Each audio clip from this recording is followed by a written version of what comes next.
if you could have listeners, salon and spa owners today take one simple action today that would improve their client retention, just one thing, what would that one thing be? It would be to look at the software, because there are many good ones out there. And is your software doing it for you? Because what we want to do with technology and with AI in particular, is it actually making your life easier, and is it doing it for you? And what we want to do is enhance the human experience using technology. It's not saying technology is just going to solve everything, but it can free up the human to focus on the customer experience, on spending time on the things that you love doing, because a lot of these things are admin tasks that take up a lot of time and take up the time that you could be spending with your customers. So if I was to give one piece of advice, and that includes retention, is to look at the software and think, is this actually freeing me up to do this sort of stuff?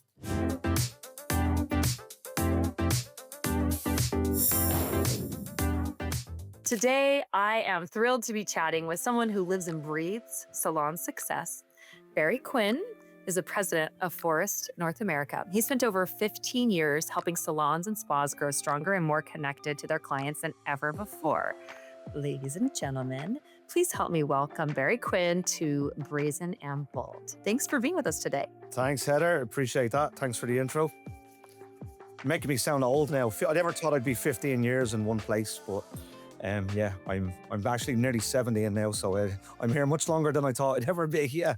Yeah. Well, and this is the cool thing though, that our listeners don't know. Me and Barry just talked a little bit offline before we started recording. And, he started basically when he was 12 years old at Phorest. So you're really not that old yet.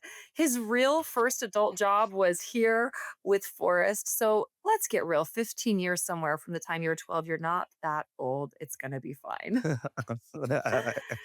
Appreciate that. So this, you had a 2-minute stint in mortgages. You did a couple of other things, right? During high school, and then bam, you landed in Phorest. How did you find Phorest? How did Phorest find you?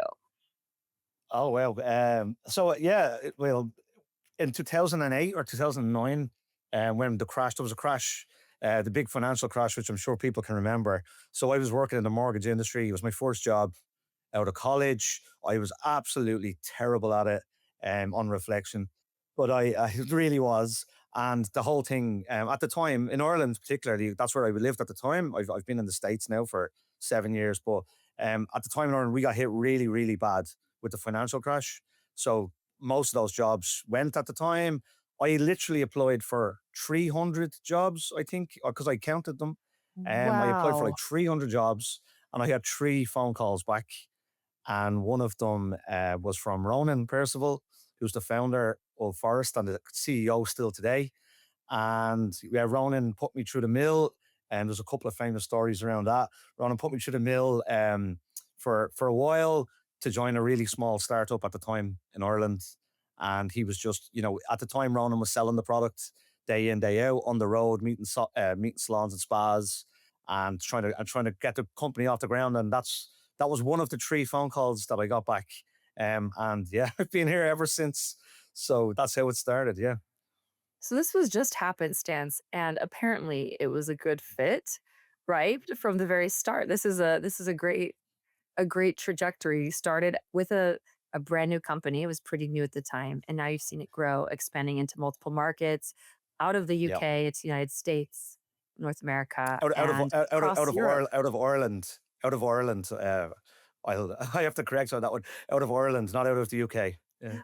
Well, didn't it start in Mm. Ireland and England, or was it? Oh, I know it started in Ireland, but weren't you Yeah, just in yeah. that So couple of islands first?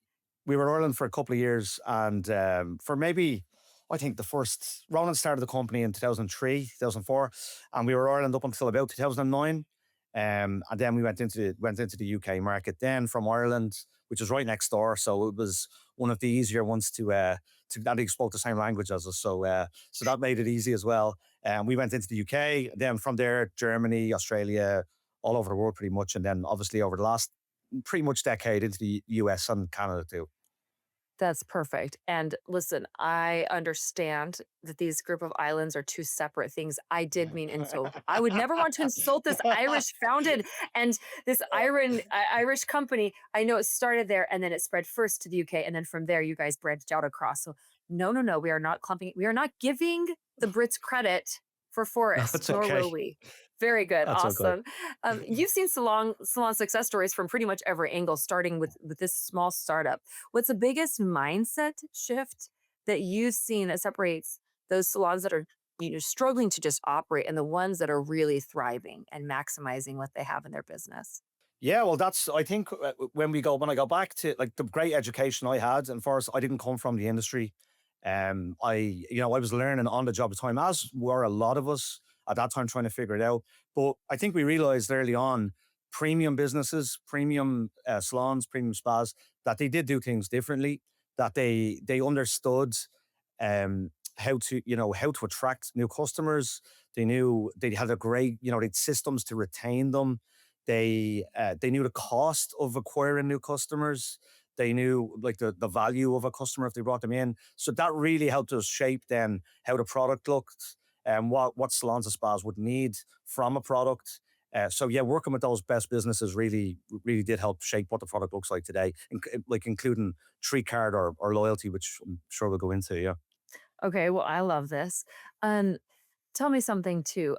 When you're very big on collaboration and on working within your brands, and like you said, the people that you serve in the Yeah. community. What's your secret to keeping things kind of motivating for your teams and for everybody in the different parts of your network? Yeah, I think when Forest in my time in Forest, I think the great thing about a company like Forest is it changes every single year. So you have to be very comfortable with change as working in a salon or spas as well. It's constantly moving, fast pace. And it takes a certain type of person that likes that challenge and likes that, as I'm sure your listeners well know as well. So I think the fact that we're constantly like with a company like Forest, we're constantly trying, keeping our own customers happy. So that keeps you on your toes all the time. Because let's take AI, for example. Like AI, everybody's hearing about AI. And I think that where we first met a few weeks ago, I was talking about AI and some of the things that Forest are working on there. So the fact now that AI is becoming, is already pivotal in technology, Forest has to have solutions for that for our salons and for our spas. So we are thinking and working on features that are going to help make people more successful, more efficient, and that keeps us on our toes and keeps things new all the time for us. Because being the technology partner of premium businesses, we have to stay at the forefront of that. We have to constantly innovate, as well as making some of the things that like marketing features usually are what attract a lot of people to a company like Forest because Sure. we've lots of features there that can help you attract and retain customers. But then there's the day to day inventory, reporting, all of that sort of stuff. And how can we leverage AI, for example, just to give you one example, and bring that to market by January? Like, let's say we already have features that are AI at the minute, but we're just about to launch in 6, 7 weeks now in January at our flagship event in Dublin, where salons from all over the world come to Ireland, to the home of Forest, and we will launch new features there. So things like that constantly. It's like year to year. What can we help? What are the new trends in technology? How can we bring that to you so that your stylists or your estheticians can use these features as well as the owner and the manager as well. So constantly evolving, constantly changing. It's not something that has ever felt boring for a single day in Forest because there's always new things that we could be doing or things that we can improve on. You hit the nail on the head, constantly evolving, and you're Mm, trying to stay ahead of what your customer, the salon owner, esthetician, or spa owner wants and needs. mm, And that's just something that rings true for people who also are in the industry operating and serving clientele and guests on a day to day basis. Always yeah, iterating and thinking about what might have worked for you as a company and a brand a few years ago is not what you have to stay on. Now you've got to keep going ahead and progressing ahead of the learning curve, anticipating what people are going to need and want so that they can stay engaged, and that is a fun game to play. And sometimes it's kind of like, we just got here. Are we there yet? But no, you keep going because trends keep going. What people need and yeah, demand and what a consumer wants keeps going. And it's no different from your clients as a salon software company to the clients of a salon, something that we all can learn yeah, from. There's something that you've kept your pulse on and you've kept a really tight um, watch on, and that's really the three R's: the retention and loyalty, and how that plays into building a business for a salon owner or a med spa owner. You had some of the innovation, or you really helped bring to the forefront a massive loyalty program and kind of refine it for Forest. I would love to hear about your journey with that project, where it started, what the inception was, the inspiration behind it, and so Yeah. forth. And then tell us and the listeners how it's unfolded and the impact you're seeing it have on the industry. Yeah. So when I joined the company, I was put in charge of our loyalty program, as it was called at the time. It then evolved into, and we call it treat card, because we thought that was more representative of the types of businesses that we work with. Where loyalty at the time, loyalty was becoming almost a byword for discounting. When people heard the word loyalty, they thought discount, and we thought discounts were not the right way for a business to go, for a business like a salon or spa. We didn't think that discounting, yeah, and look, I'm sure there are some edge cases and some examples or ways of upselling that might incorporate discounts sometimes. But at the time, what we were seeing was the loyalty programs that salons were using were buy nine coffee shop model of like buy nine and get the 10th free. Mhm. And Mhm. we thought if someone was visiting 9 times into a salon, they're probably coming back that 10th time anyway. So by giving them the 10th free or knocking 50% off that 10th visit, that was giving away money and revenue that the salon was probably going to get anyway.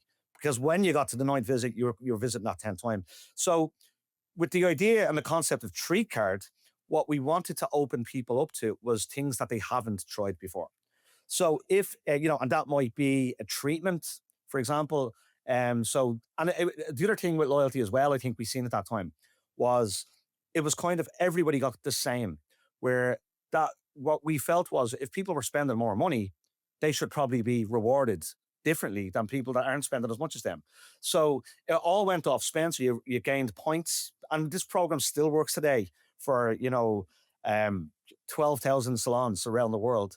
But what would happen was they build their points. The more money they spent, the more points they got. The more referrals they brought into the business, the more points, bonus points they would have got from there. And there might be other specials that would have happened as well. And then when they got to reward stage, based on the service cost, or maybe if it was a product, they got a reward based off that. So there's a calculation that's built into the Phorest. They build up their points, and then they would get rewarded. And the way we would recommend people used it was as a treat. So it would be offered to the customer or the client when, for example, there's a lot different ways this can happen, but they come to pay. And if it was a product reward, it would be, hey, Heather, you've actually built up enough points for this conditioner today. And the person could recommend something that was good for Heather, and they'd get it, and they'd walk out the door with that as well. So with discounting as well, it became an expectation. Once you got it once, people would expect it again. With a treat, it Right. made people feel something a little bit different, expose them to something else that they maybe haven't spent money on before, and hopefully spend money on that in future as well. So that's where the concept of treat card came from.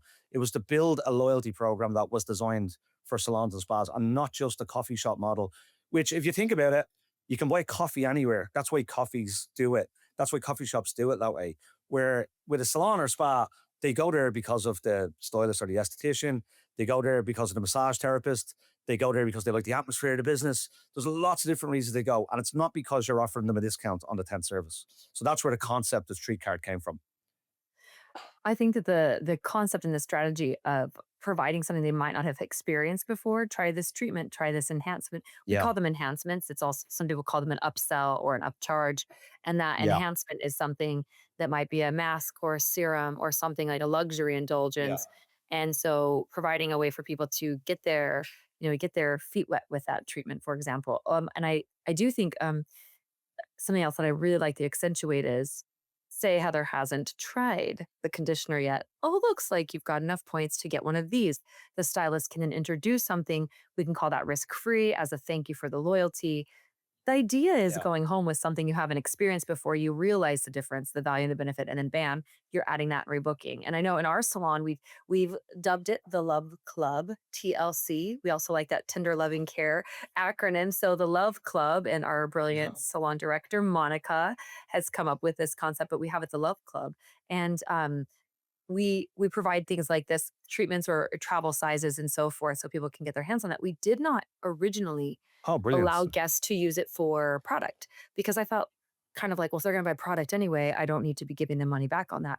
But I started realizing people who are really building up loyalty, it could be a great way to get them to try something if they haven't yet already. So we are trying more of that motivation.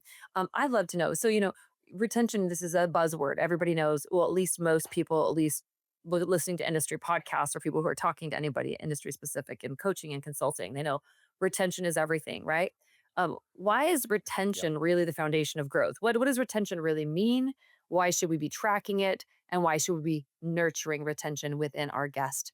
In Forest, we've obviously got tools around this, but we also something outside of the product that we do is we interview thousands of consumers every year as well. So clients of premium businesses basically, and interview them, and then we've obviously got our own data that we can see across thousands of premium salons and spas too. One of the things just on retention that jumps out, which is an interesting one, um, because again, going back to evolving and growing your own team and growing your stylists and people in the business. One of the things we've seen with retention was with new customers. So when you spend money on attracting a brand new customer, 67% of new clients go to a more junior member of staff and or employee. So when you've spent all of this money to attract new people into your already busy business, 67% of the time they go to someone that might still be learning their trade, might still be working through and learning. And then the retention number for those stylists in some cases might be lower than your more experienced people. So, Mm. and that's natural, right? That's how everybody learns. That's in any industry pretty much. But there are things that you can do to manage that. And one of them is coaching your team with names and numbers. So when you sit down with your, let's say it's a stylist in a hair salon, when you sit down with that person, you can actually take the numbers from the report within Forest and talk to them and actually put faces and names to these people. So if this person's retention rate, if the stylist, if we're using that as the example, retention rate was lower than other people in the business, you can actually sit down and it's not, an opinion. It's this is what the stats and the numbers are actually saying. It's saying that your retention rate is lower than other people's in the business. And we want to work on that. But what we're temporarily going to do, for example, is we might take that person off new customers for a couple of weeks while we ramp up the training, and that way we're making sure the new people that we are bringing into the business are going to other stylists or other people within the business who have a higher retention rate for lots of different reasons. People are more experienced. They've got they've got more years under their belt basically, and they probably because they're more experienced when it comes to upsell, that type of thing as well. So when it gets to, I'm talking about new customers here, but to get loyalty, you have to bring people in the door first They've of got to all. come And yeah, once you and then got come back you again. got to absolutely. And depending on where you get stats, but they say, people might have to visit 3 or 4 times before they truly become loyal. In some cases, it might even be 6 times. So to give your business the best chance, you need to have them with the people that give your business the best chance as well, while you educate and bring your team up to speed so that they understand the importance of this. And then there's the more known facts that are around or numbers that have been around for a long time. But 40 to 60% of people, depending on the size of the businesses, 40 to 60 or the type of businesses, 40 to 60% rebook on the same day. So before they leave, they rebook their next appointment. So obviously, when it comes to retention, booking that next appointment in is like a basic that you learn on day one when you come into the salon and spa industry. But some people just don't know. They just don't know their schedule in six Right. weeks time or 7 weeks time, and they might need to check their calendar and all that sort of stuff. So there are tools that can help with that as well, such as a rebooking text message that they'll get later that night or the next day to say, "Hey, it was great to see you today. Book your next appointment here now that you've had time to check your schedule." So yeah, you get your you try to retain, you get that next appointment booked in on the spot. If that doesn't work, you back it up with something else, which might be like something as simple as a text message, but you get a couple of more percentage of people booking through that link then, and then that can help with your retention too. So there's a bit in there around the new client retention and those existing retention as well. I think that that's really tremendous. And as you're talking, and Mhm. anybody listening to this who owns a salon or who's operating a business like I am, sometimes we can sit and go, oh. I've done some of that, and sometimes I do that, but I don't do that consistently. Or that reminds me of 45 other levers I should be pulling looking at my retention numbers, which, how many of us have neglected even looking in our software or looking into that detail of those reports? But as you were mentioning, these are stats, these aren't feelings. I like to say facts Yeah. don't have feelings, numbers are not opinions. This is a fact. And being able to speak to Yeah. fact with your team can be a difficult conversation to have, but how critical is this to really slow down a little bit to skyrocket your business going forward? And this is a reminder to myself as as a person conducting this interview, just going, you know what, this Yeah. re-energizes me around some of what I can do to coach my team on retention, help those more junior stylists up level and elevate the way that they're engaging with their guests. And man, the type of coaching you need to do for the front desk team and your newer Yeah. stylist to rebook, rebook, rebook. Tell me, Barry, what are some of the biggest mistakes you see salons making when it comes to retaining their clients? Well, you mentioned before the 3 R's, which I didn't explain, but with 3 R's, this is within Forest, okay? When we think of loyalty and retention, we think of the 3 R's. And I know the Irish language, the Irish accent here might put some people off because R I pronounce a little bit differently. But and the 3 R's are referrals, rebooking, and retail as well. So a lot there's no silver bullet with any of these things. It's a system. It's different ways that you train your team to do it. With referrals, when it comes to referrals, and I know, and I'll come back to answering your question in a second, but we're one of the interesting things from our studies with referrals, because that is where 63% of your customers come from. They come from referrals. And with referrals, you have to have a system for that as well. You have to have a system to capture the, to basically reward the people that are given these referrals as well. And that is something that Forest help with, and we can even help you work out budgets and stuff like that. If it's to give a gift card away, for example, for referrals or a voucher. So with the rebooking side of things, the mistakes that you make are the obvious, or that people make are the obvious ones. Not asking the basic questions, not giving themselves a second chance by sending a rebooking text message. There's then or email, and then there's other tools that can help as well.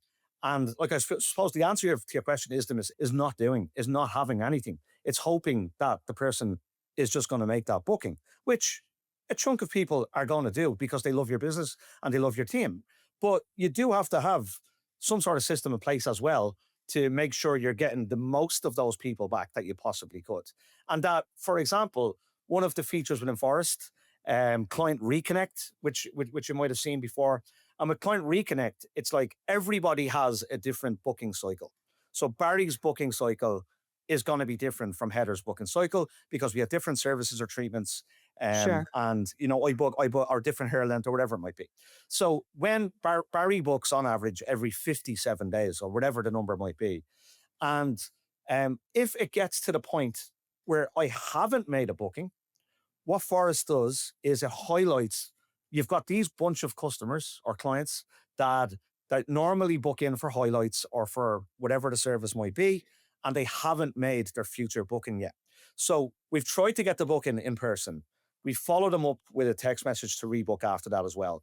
But then when it gets to the time where they normally make the appointment, they still haven't made the appointment yet. And what Forest does is it highlights who those people are, and it does a soft reach out to them. Obviously, if you're happy to do it, as a salon owner is happy to do it, it does a soft reach out to them, and it's says, "Hey Heather, we're booking up quick, or we're booking up fast. Book your next appointment here." Now, what people historically we would have seen do in those situations might be, okay, Heather hasn't booked, let's discount to get her back in. But instead, what we do is we know it's the right time for Heather to make a booking because we know she makes an appointment every 62 days or whatever it might be. And she still hasn't made an appointment. And the risk actually is because she is a regular customer because we've enough data to know she's a regular customer. But the risk is maybe you run out of space and you can't actually fit her in. Like that can happen. So, and maybe she's going to book somewhere else then if that happens. So we want to give the salon or the spa the best opportunity to get that future booking. So we actually take the initiative to reach out to the people, to the client to book that in.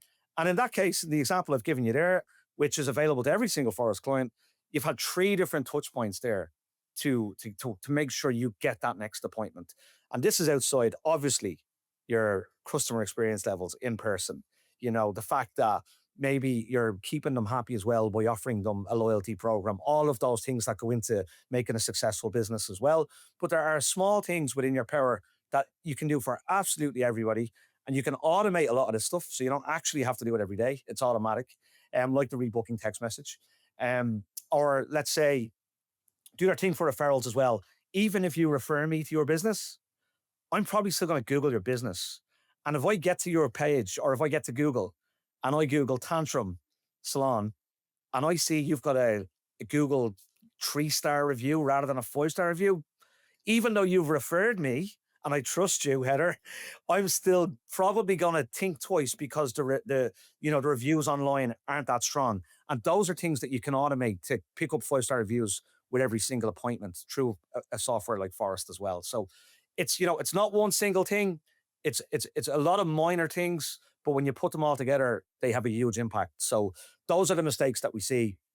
Just not having a plan basically is the mistake. And that's huge because, like you mentioned, Mm. one little thing like nurturing your reviews, tiny thing, of course. But if you don't do that, it's one thing that falls between the cracks. Pretty soon, those cracks widen. And then it's like Yeah. an earthquake where the entire city is swallowed inside of it, where it did, just those little teeny cracks become giant problems in the business. These fissures, right, create massive expanses and ravines of opportunity that we need to make sure we're keeping up on. And this can sound overwhelming if you're a Yeah. listener who's running a business, who's also behind the chair, who's leading your teams in education. You're Yeah. still managing everything. And that's why I'm such a proponent of delegation. And that's why I founded the solution that I have with Spark, of course. But I think that a lot of this is it can be somebody on site, it can be a fractional manager, it can be somebody that works just part time that helps follow up on these things. I like to have these reports pulled of people who are at Yeah. risk, people who have a lot of loyalty points that have accumulated and their appointments. Anybody who has an appointment today at my salon has a report. We have a printout and, email printout, whatever you want to call it. We have that information pulled by my assistant that goes to my desk team. So my concierge lead sees every day we've got these 10 people coming in today. Looks like Barry has nearly 3,000 points. It's time for him to redeem. And then I have a list of what they can redeem for. So doing these kind of things that are something I would never have the time to do myself, that would overwhelm me, that I would do for a week Yeah. and then forget and stop. This is just so important and speaks so highly to making sure that we have each of these little metrics that are being nurtured Yeah. along the way, which is huge. Out of this, which I know is probably hard to choose just one thing, but I would love it if you could spotlight just one thing. If you could have listeners, salon and spa owners today take one simple action today that would improve their client retention, just one thing, what would that one thing be? Yeah, that's a great question. That's a great question. I think to go back on some of the things that I was talking about a minute ago, and it's hard to bring it down to one thing. That's the challenge here, because It's the like I think entire that fate of the planet rests on your ability to identify it to one thing. It's not a lot of pressure, but all of humanity must be saved by this but answer. but So but I what one think thing, I Barry? think where you had my brain moving there was it's the responsibility of the software partners. Okay, you get, as a business owner, you get support from, whether it's from your manufacturer, from your distributor, from and it might be with marketing, it might be to help you upsell, whatever it might be. And it's the role of the technology partner to do this stuff for you. I believe, right? So so the answer, I suppose, and this is not a shameless plug for Forest, it absolutely isn't, because a good software, and there are good softwares out there, should be automating these things for you. And I think that's what I would recommend to any business owner that I was talking to, would be, is your software doing this for you? Is it making your life easier? Like you've mentioned, weeks pass and you have to delegate stuff. And delegation obviously has to happen in every single business, depending on the task. But some of the things that I've mentioned today, for example, there are ways that you can just switch that stuff on and it should Right. just work and make your life easy. And one of the things, like the example you gave a minute ago around pulling up, that Heather's in today and she has X amount of points. So we might loyalty points or treat card points or love club points. And we want to make sure we recommend there. One of the things that Forrest is working on and we will launch in a couple of weeks' time. So by the time your listeners hear this, we're about launch, and it's something that when I met you a few weeks ago, I talked about is Cheat Sheet AI. So again, going back to technology and how your partner actually, how your software partner is actually helping your stylist, or your massage therapist, or your esthetician, or your owner, or your manager. It's like asking your software. I have Heather in today at 3 p.m. Tell me what I need to know about Heather. And then your software, in seconds, your software says, Heather went on a Caribbean cruise a couple of weeks ago. The last time you seen her, she was going to a Caribbean cruise. This is, this is what you used on the Heather that day. This is what you recommended. Did she buy that product? Yes, she bought that product. How did she get on with that product? So to actually condense this down, take the software, condense down, and in that example, the software is doing it for you. So if I was to try and answer that question, because there is different ways we could go with it, it would be to look at the software, look at your software, because there are many good ones out there. And is your software doing it for you? Because what we want to do with technology and with AI in particular, because you're gonna keep hearing about AI, and a lot of it's buzz, and a lot of it's it's saying it's doing one thing, but maybe it's not actually. Some of the stuff that I've seen out there, but is it actually making your life easier, and is it doing it for you? And what we want to do is enhance the human experience using technology. It's not saying technology is just going to solve everything, but it can free up the human to focus on the customer experience, on spending time on the things that you love doing, because a lot of these things are admin tasks that take up a Right. lot of time, and take up the time that you could be spending with your customers. So if I was to give one piece of advice, and that includes retention, is to look at the software and and think, is this actually freeing me up to do this sort of stuff? And I think if it is, that's where we want to get to. We want to get that you can enhance the human experience yourself, and that's where your software is coming in and helping you. Hey, business owners. Yes, you. I know you're juggling it all: marketing, admin tasks, websites, podcasts, social media. The list never ends. That's where Spark comes in. We're a virtual assistant company built just for small business owners, because once you're able to delegate, we know you'll be able to dominate. Our clients are seeing up to 30% increase in social media engagement and sales, all by letting us handle the behind the scenes work. Not to mention an incredible boost in flexibility, profit, and time. So scan the QR code right now to schedule a free chat with my team. Let's make you efficient AF and help you focus on what you do best: growing and leading your business. So, like you mentioned, delegation, sure, that's important, but then there's so much that can be automated. I think between Yeah. delegation and automation is when you really get capitulation, where you can actually get momentum and go somewhere. So, and absolutely maximizing your technology via automation first and foremost, then delegation, so that you can therefore enhance the human experience. I like how you said, get the human to be more human. Because I Yeah, yeah. promise Well, you, that's when I'm behind my computer screen pulling reports and looking at what's going on and then reading through that, I'm not being more human, but that information will help me guiding the guest experience or coaching my team, for example, as a salon leader. But getting as much of that to be automated as possible. Take a look. So from Barry Quinn live from Philadelphia via Ireland, you've heard it now. You've heard it once, and today the number one advice is go in there and make sure your software is working for you. And if you need help or support getting your software to work for you, your software company yeah. typically has, like I know Phorest, we have a success manager, so to speak, someone who's really Yeah. designated to help my team thrive, that we can email or call and set up appointments with. Find out who your person is, no matter the brand. And thank you. Yes, shameless plug. You work for Phorest. Of course, you love it 15 years later. But any salon software you're using, go in and make sure Yeah. whatever it is that you're using, you are maximizing the potential of that software.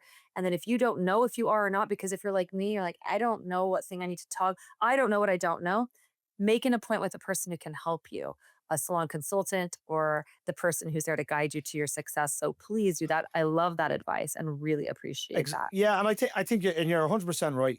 One of the things that we do in Forest, and we like the way I always think of Forest is, yes, we help the community through technology, but we are a beauty company.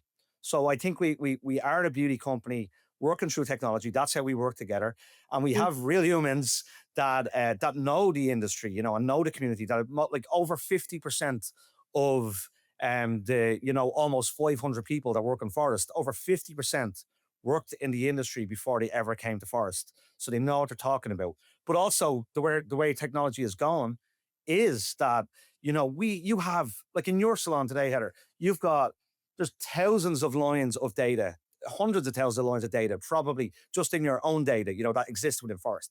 For you to be able to just ask your software, and this is coming, and this is something we're also launching in a couple of weeks' time, that you can just ask, how stylist A is comparing to stylist B, or how stylist A performance is versus a year ago, or versus the previous quarter, or how this product line is comparing against previous, and just asking the software, and that through AI, that giving you the answer back as well. So not just do you have the human support to actually say, Heather, this is what I see other people doing, and what's helping and enhancing their business, but also you just being able to ask, having a glass what if if your listeners are sitting on the sofa at night time having a glass of wine and they want to, reflect on the day or reflect on the last month, they can just do that in real time and get these answers back.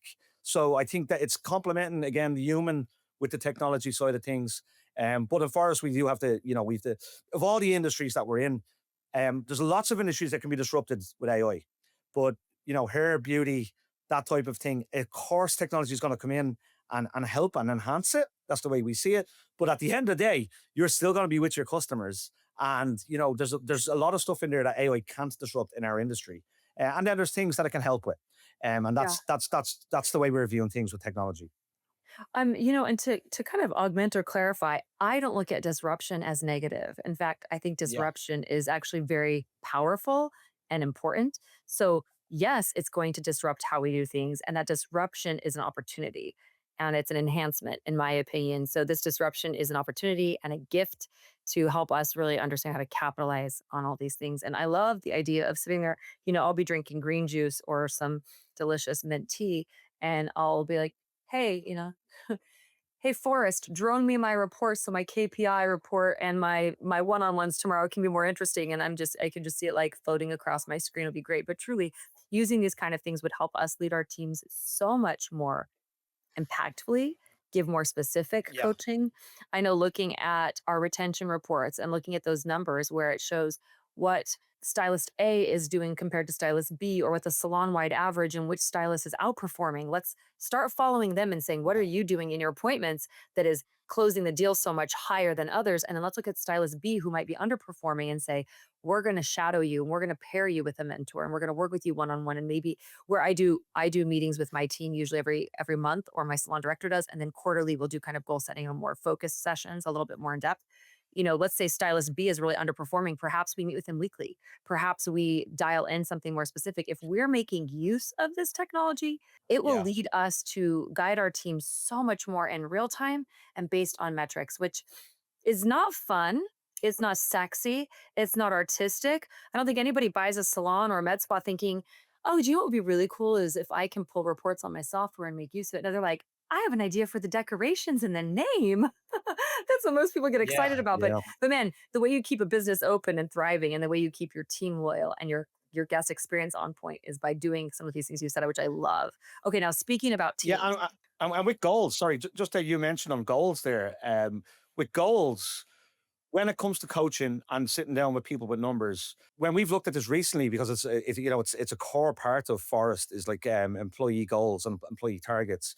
When the manager or the owner sits and has the coaching session, we're all emotional beings, like, but without the emotion and just looking at the numbers and saying, if you increase your weekly services by 2 extra services a week, or by increasing your retail by an extra 1 or 2%, you can actually earn, an extra whatever the number might be per year, depending on the size of the business. And when it was explained in really, real terms, in terms of what it actually looks like weekly, almost in every single situation, the stylist set the target higher than the owner or the manager would have done in all of our interviews with this. Almost in every single situation, the stylists themselves believed they could do better than if it was left to the manager or the owner to actually set that target.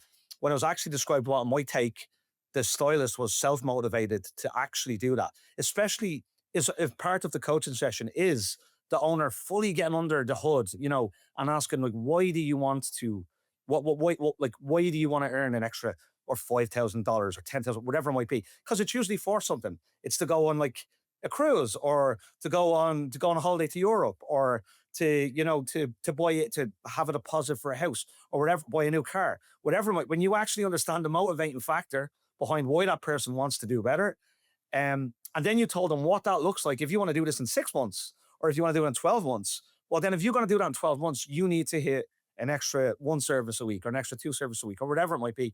In almost every situation, the stylist set their target higher than the owner or the manager. So there's something really powerful in that, just using the data, taking the emotion out of it, and then actually working out a plan. So in your weekly one-to-ones or monthly one-to-ones, you go back to what the agreement was and what you both agreed on the targets being. So I think there is really something in that as well, in what actually motivates people, and having the numbers then to back it up. I love this because we were touching on a couple of different points, which I think are super impactful for our listeners and anybody leading a team across any type of industry. And one of them is really dialing in what motivates human behavior, the psychology of human behavior and performance, specifically Mm. into success, right?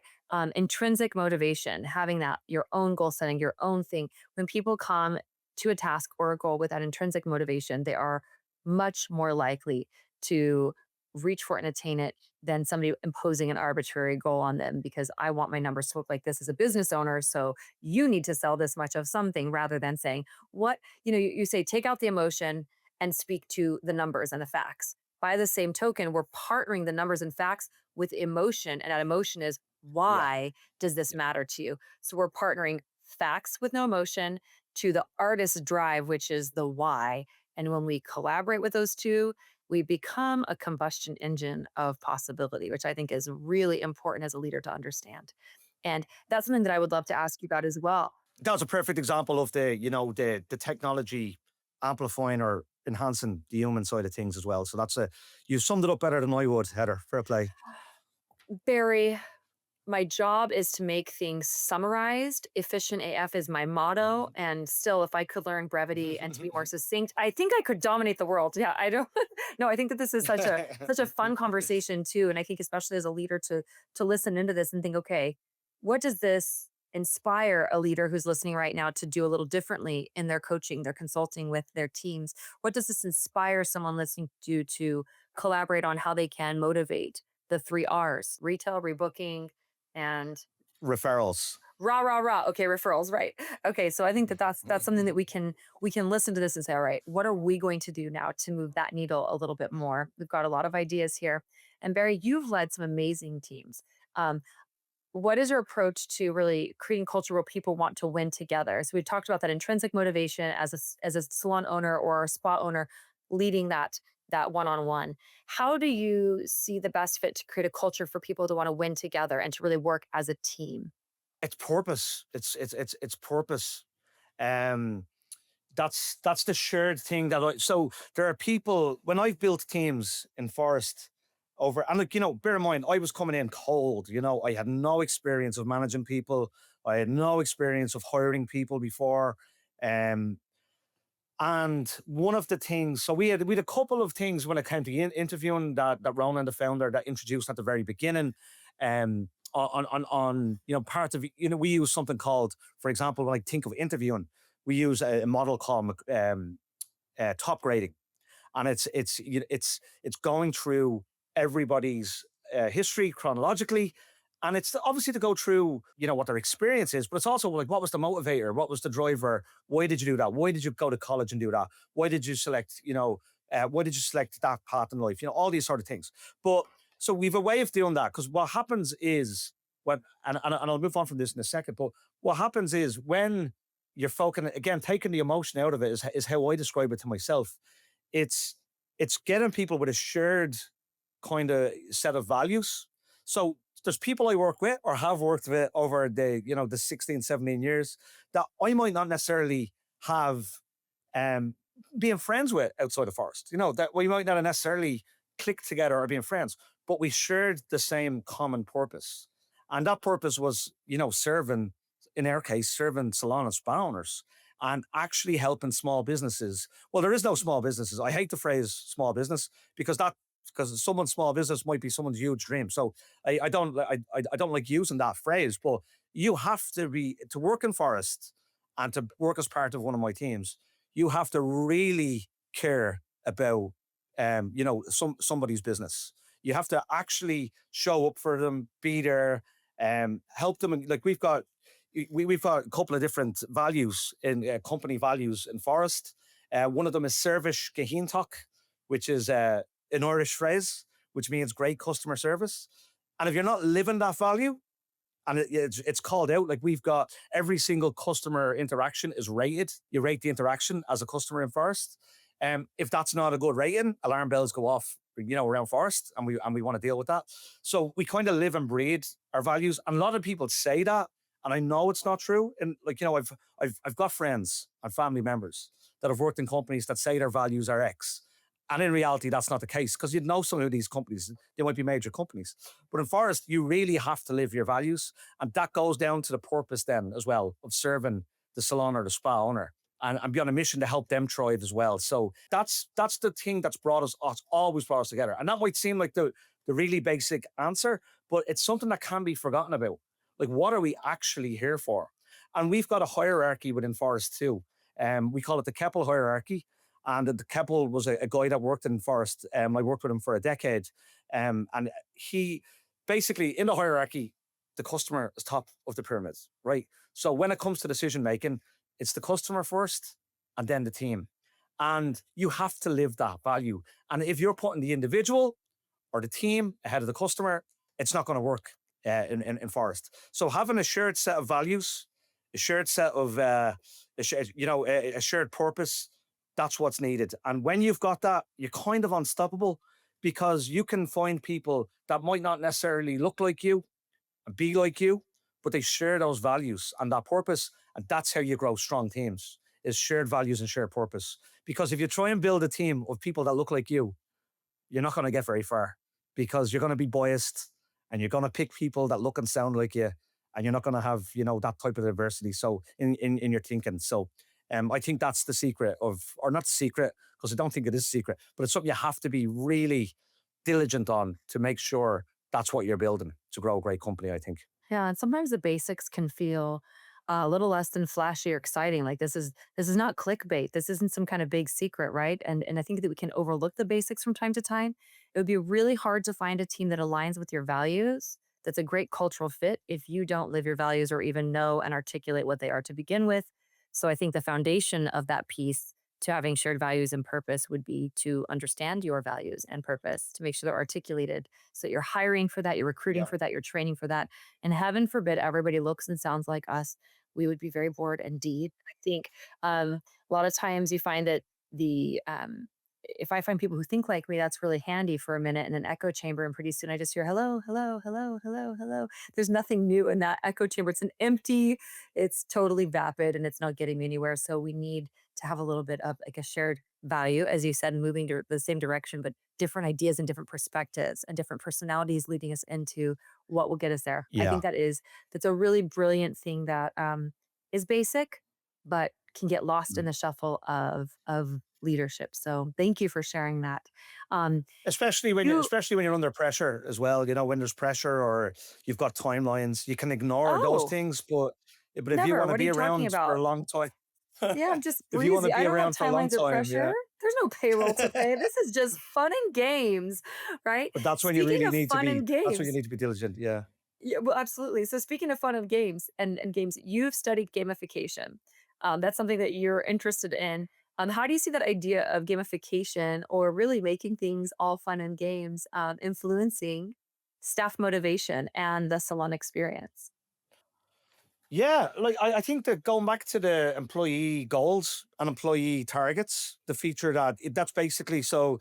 If we use a hair salon as the example, so the stylist, like I said, there they might set their own goals, or the owner or the manager sets the goals for them, and we have this feature within goals called a unicorn. I'm not sure if you've seen it before, but that's one thing that through the use of gamification, I suppose, within our product, when you exceed your targets, you get to see that unicorn within Forest, and people really go wild for it. People really love it.